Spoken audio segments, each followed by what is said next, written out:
Fala aí galera, tudo tranquilo? Sejam bem-vindos a mais um episódio de Cartas à Igreja. O que não deixa de ser uma pregadinha. Eu vejo vocês falando saudades das pregadinhas. Eu assumo que vocês estão dizendo que estão com saudade de pregadinhas aleatórias. Cartas à Igreja são pregadinhas em série. E sobre o bigode foi uma decisão impulsiva. Eu não sabia que o segredo dos Viltrumitas estava no shape. Eu tava na beira e vocês me empurraram. Foi um comentário.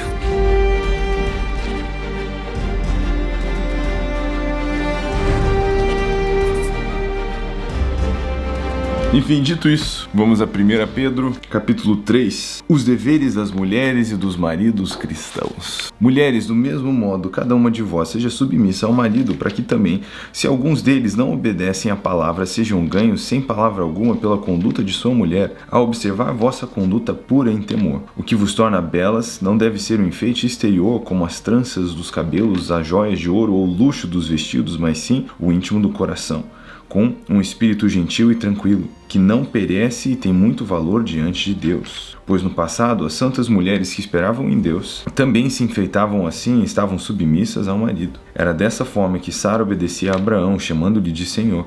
Dela sois filhas se fizerdes o bem sem nenhum temor. Da mesma forma, maridos, vivei com elas a vida do lar, com entendimento, dando honra à mulher como parte mais frágil, herdeira convosco da graça da vida, para que vossas orações não sejam impedidas. Então nós temos uma abertura forte aqui, falando tanto do dever das esposas como dos maridos. As esposas chamadas a um lugar de submissão e um coração gentil, que tem um poder de exemplo tão grande que ele diz que até se forem maridos que não estão convertidos ou não obedecem a palavras, que eles vão ser ganhos não pela discussão, mas pelo coração gentil da mulher. O que na verdade é um princípio carregado para além do casamento.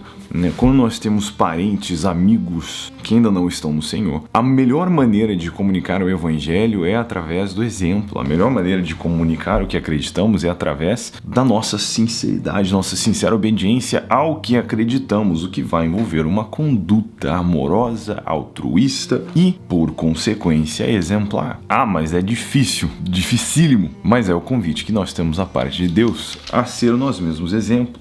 E os maridos são chamados a um lugar de honrar as suas esposas. Eu acho interessante a palavra aqui da honra, né? Porque homem ama a honra. Você pensa num contexto, né, tipo assim, militar, dentro de um contexto fantástico, onde Gondor clamou por ajuda, né? Seja nesse contexto medieval imaginário, mas a questão da honra parece tão apelativa, e o homem manja muito de honrar seus amigos e honrar seus irmãos, mas parece que muitos sofrem para honrar as suas esposas. A esposa é digna de honra, e eu acho que isso é algo que maridos precisam contemplar, e que parte dessa honra é participar da vida do lar, né? O que é participar da vida do lar? O que é ter presença ativa na vida de nossas mulheres? Interessante quando essas coisas são feitas. Todo casamento vai bem, independente de temperamento, porque na minha experiência, aconselhando outros casais, já agora há alguns anos, vou fazer 10 anos de casado com a Pri ano que vem, fizemos 9 agora, em maio, próximo ano, uma década casados, dá para acreditar? Vocês estavam aqui naquela época que eu fui pedir a Pri em casamento, estão ficando velhos. Mas algo que eu tenho percebido, cara, parece que é claro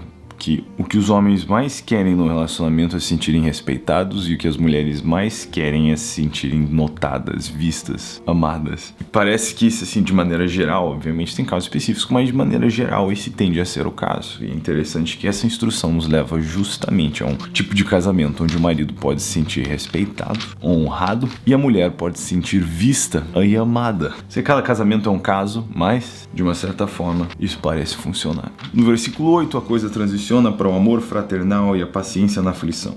Finalmente, tende todo vós o mesmo modo de pensar, mostrar compaixão e amor fraternal, sede misericordioso e humildes, não retribuindo mal com mal, nem ofensa com ofensa, e como é difícil fazer isso. Pelo contrário, bendizei, porque para isso fostes chamados, a fim de receber bênção como herança. Pois quem quer amar a vida e ver dias felizes, refreie a língua do mal e os lábios de falar coisas enganosas. Afaste-se do mal e faça o bem, busque pela paz e nela insista, porque os olhos do Senhor estão sobre os justos e os seus ouvidos atentos à sua súplica.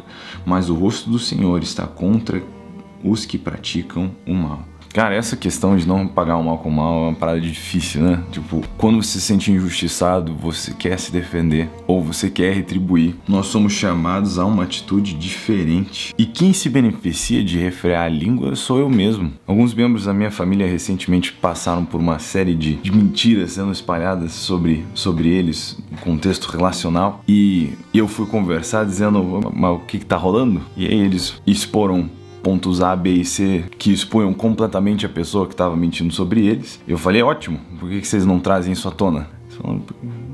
E ganhar o que com isso? Jogar a pessoa debaixo do ônibus e expor ela dessa maneira? Não, nós não vamos pagar mal com mal. E o que eu vi foi eles dobrarem seus joelhos e orarem em amor por aquela pessoa que estava fazendo mal pra eles. E eu fiquei sinceramente mexido. Pensei, rapaz, esses caras são crentes, eu queria fazer o contrário. Queria que eles se defendessem, mas eles decidiram fazer algo diferente, baseado justamente no que a cartinha de Pedro diz. Quem vos fará o mal, se sois zelosos do bem? Mas, ainda que venhais a sofrer por causa da justiça, sereis abençoados. Não temais suas ameaças, nem vos alarmeis. Antes, reverenciai a Cristo como Senhor no coração.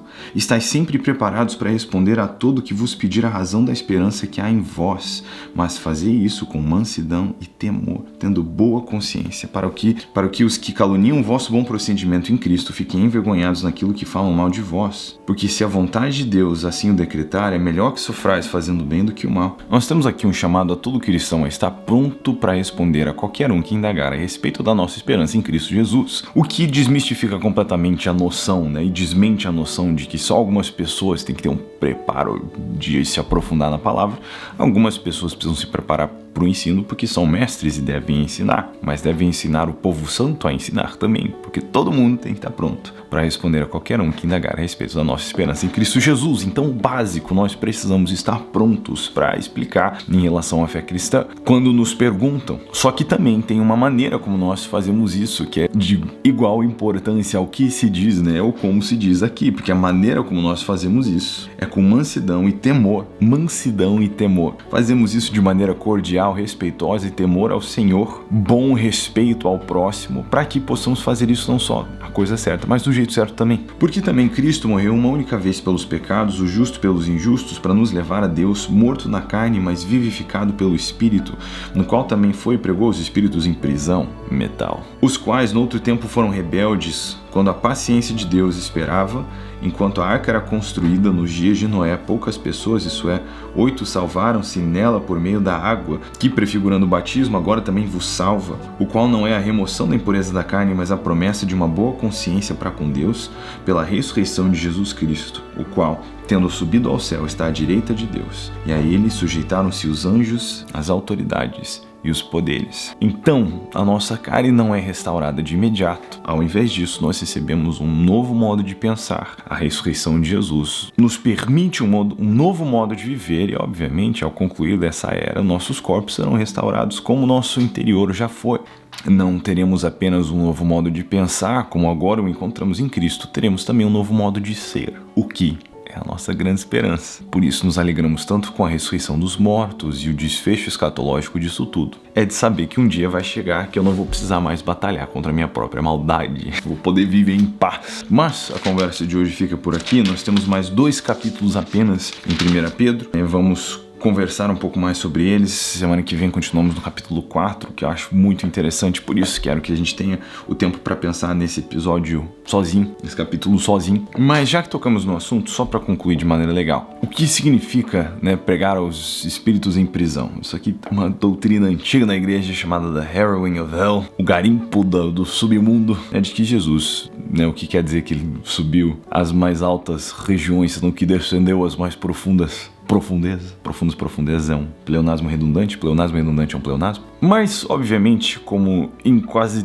tudo, há escolas de interpretações diferentes sobre o que aconteceu aqui, como essa é uma das minhas maiores curiosidades e talvez uma das primeiras perguntas que eu faria para Jesus tendo a oportunidade é o que o Senhor estava fazendo nos 3 dias terrenos entre, né, a sua morte e ressurreição. Mas acredita-se, né, que Jesus foi e pregou aqueles que não haviam tido a oportunidade de ouvir o Evangelho, aqueles que não tiveram a oportunidade de ouvir as boas novas. E aí dá para viajar muito nisso aqui, é um ponto né, o princípio no qual tudo isso reside no fim do dia em paz com as escrituras é que Deus é um justo juiz. Então faria muito sentido dar a oportunidade de ouvir aqueles que não tiveram a oportunidade de ouvir, de receber as boas novas. Eu, pessoalmente, creio nisso e acho isso muito metal. Deus abençoe. A gente se vê no próximo vídeo.